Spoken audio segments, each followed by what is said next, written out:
Today we are going to work on IXL assignment Y6W, evaluate numerical expressions involving integers. So Y6W. All right, we're not going to delay any, we're just going to get started immediately today. So here on our first question, we are told to evaluate the expression. Whenever we are asked to evaluate an expression or simplify an expression, we want to make sure we follow the order of operations. And a lot of times we remember the order of operations from the mnemonic device of PEMDAS. Please excuse my dear Aunt Sally. Where the P represents parentheses, the E is for exponents, the M and the D are for multiplication and division, and the A and the S are for addition and subtraction. A couple quick notes on this. With the P for parentheses, honestly, that's a little deceiving. I don't really like it, so I'm going to change it to a G to represent grouping symbols, because that's really what the P is standing for, is it's meaning parentheses as a grouping symbol. And I would say 80 to 90% of the time when we have a grouping symbol, it's going to be a parentheses. But there are other types of grouping symbols that are included in that. So that grouping symbol could in fact mean parentheses. It could also be brackets. It could be absolute value bars. It could be even a fraction. So all of those are different types of grouping symbols. The second reason I like to change it to a G for grouping symbols is one of the ways that we can show that two numbers are being multiplied is by parentheses. So really the only time we do parentheses first is if they are being used as a grouping symbol. If we have multiple things inside the parentheses, if we have a group of things inside the parentheses. All right, I'm going to get off my little soapbox here and let's solve our problem.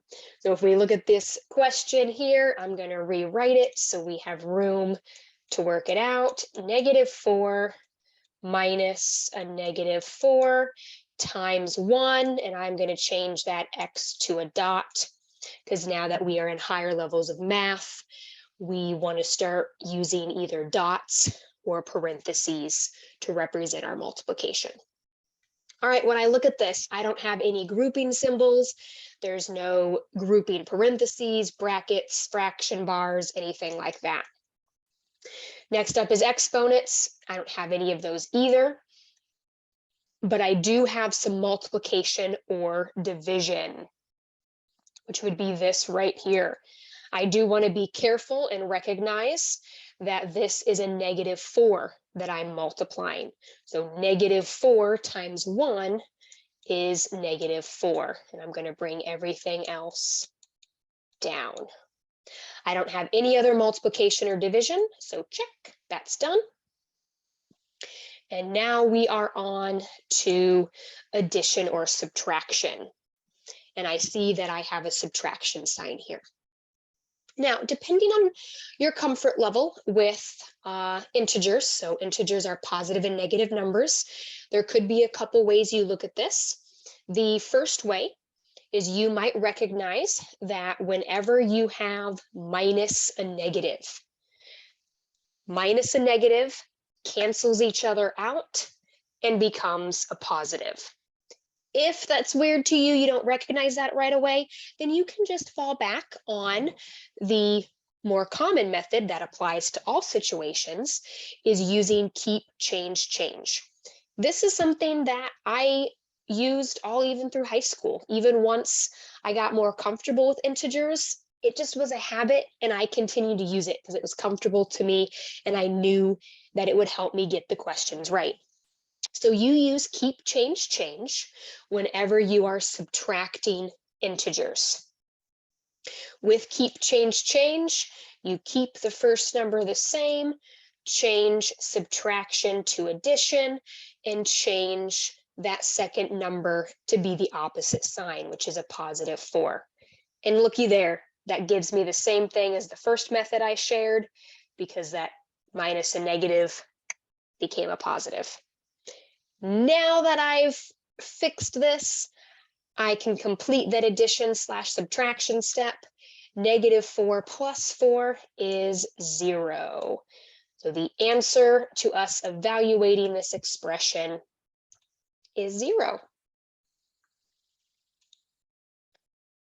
All right, let's try this one and then we'll jump it up a notch, because we have lots of negatives in here, and I know sometimes that can be the tricky part, so that's why I want to do another one of these. We're told to evaluate -1 plus -4 times -5. If we think about that GIMDOS, that order of operations, no grouping symbols, no exponents.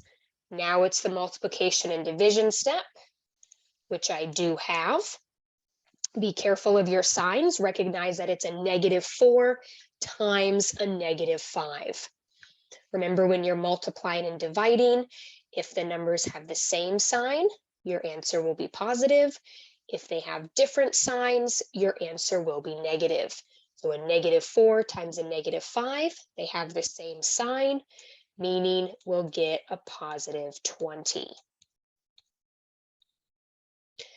Now we're on to our last step, any addition or subtraction. I notice that I have addition.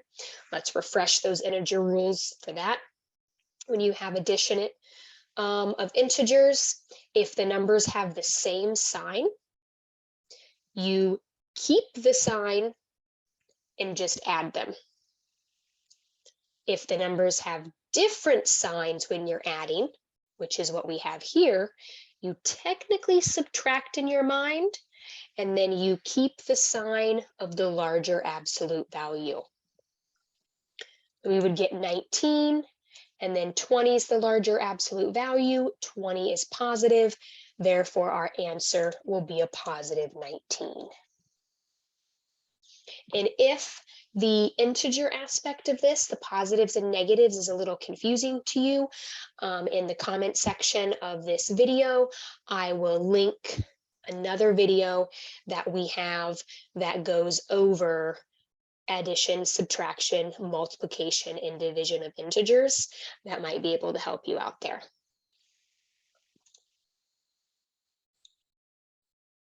All right, this is a good one for us to do.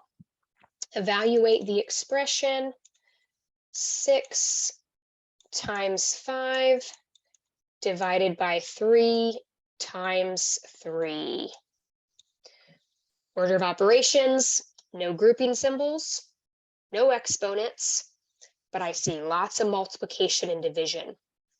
Remember, with the multiplication and division step, and this also applies to the addition and subtraction step, that it's not that we do multiplication and then division. It's that multiplication and division are the same step. And when we get to that, we just work our way left to right through any multiplication or division that we come across. Meaning that we will start with 6 times 5, which is 30. Oops, that's a sloppy looking 3. And then 30 divided by 3, which is 10. And then 10 times 3, which is 30. So just be careful when you get to that multiplication and division step to remember that you just do those two operations from left to right.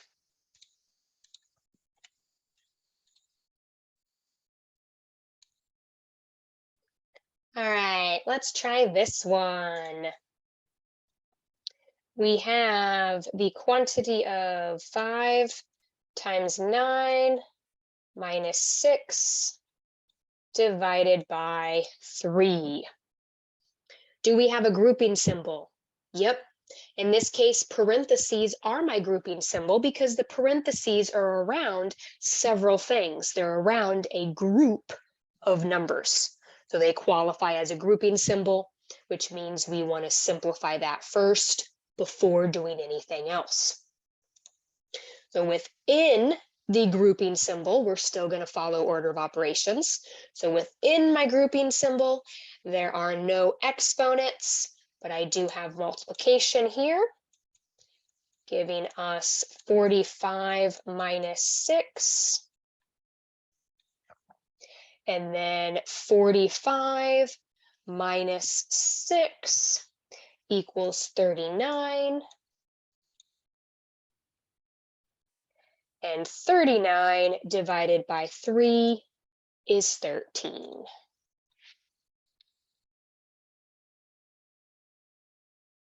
Ah, good, one with an exponent. Actually, let's see if I can find a negative one with an exponent. All right, let's do this one instead. This is a good one. We have 4 plus, inside the parentheses, negative 6 squared times 1. All right, order of operations says to start with a grouping symbol. Do we have any grouping symbols?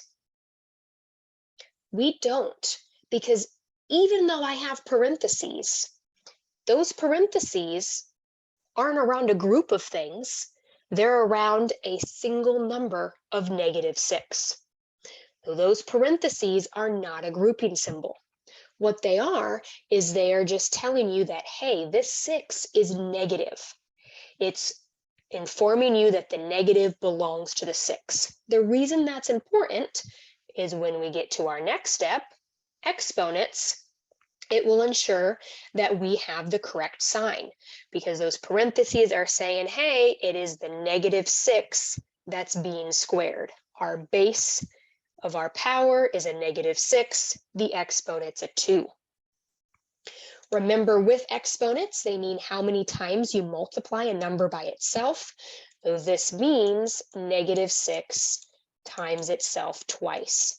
So expanded form, negative 6 times negative 6, which would be a positive 36. Any multiplication or division? We have multiplication right here. 36 times 1 is 36. So 4 plus 36, oops.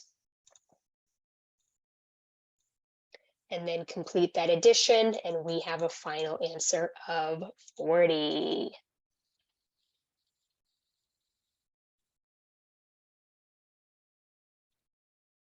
Ooh, here's a more complex one. I know this video might be getting a little long, but there are lots of levels within this, lots of different types of problems you may come across. So I want to try to cover as many as possible. All right, we need to evaluate this expression. Whenever you see a really lengthy expression, remember that's one of the reasons we have order of operations, is it kind of is like a little to-do list or a little checklist that says, all right, try not to let yourself get overwhelmed by all these numbers. Just work your way through the list and it will take you through the problem. So first up is grouping symbols. We certainly have that. We have parentheses acting as our grouping symbol. And I know that they're a grouping symbol because we got a whole bunch of stuff in there. So that means we need to go inside that grouping symbol and simplify all of that stuff inside by still following the order of operations. Within my grouping symbol here, within my parentheses, I don't have any exponents. So I can go next to multiplication or division. I have both, so I'm going to complete them left to right. So first, we're going to do 10 times negative 1, which would be negative 10.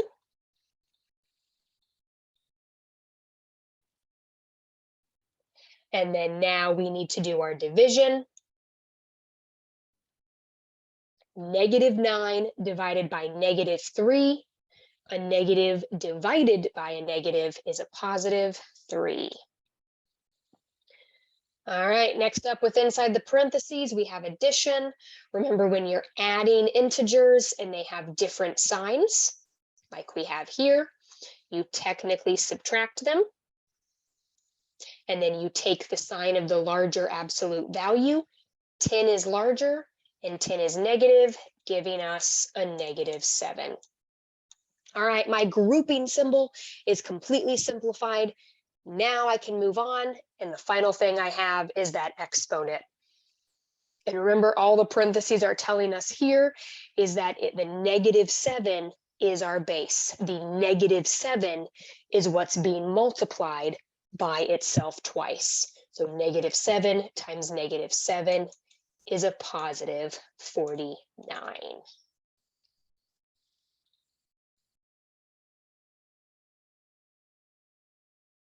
All right, we'll probably do 2 more questions because if you can see here, this is only on the teacher end.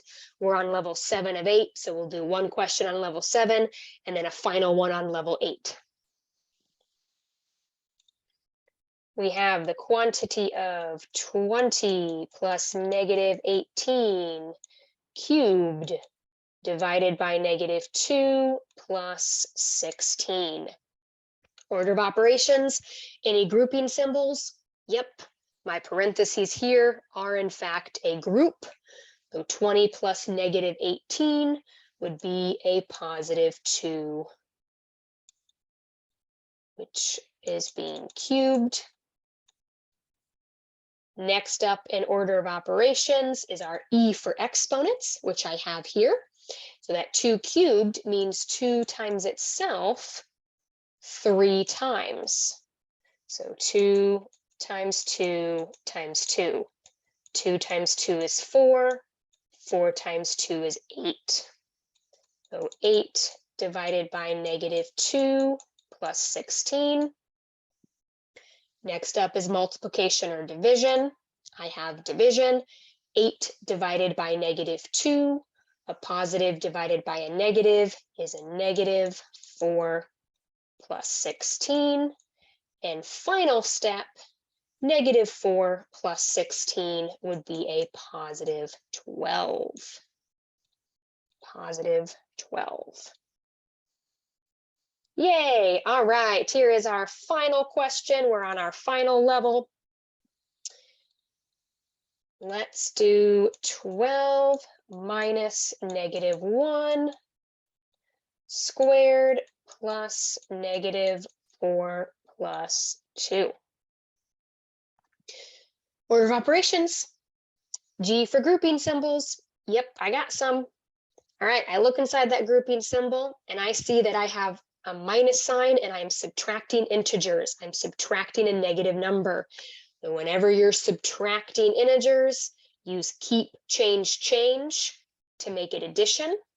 And then you can follow those 2 addition rules of if they have the same sign, you add and keep the sign.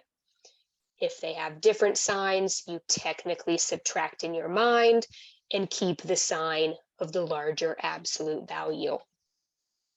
So if we use keep, change, change, keep the first number the same, change your subtraction to addition, and change the sign of your second number. So a -1 becomes a positive. And a lot of the times that makes it much easier to deal with.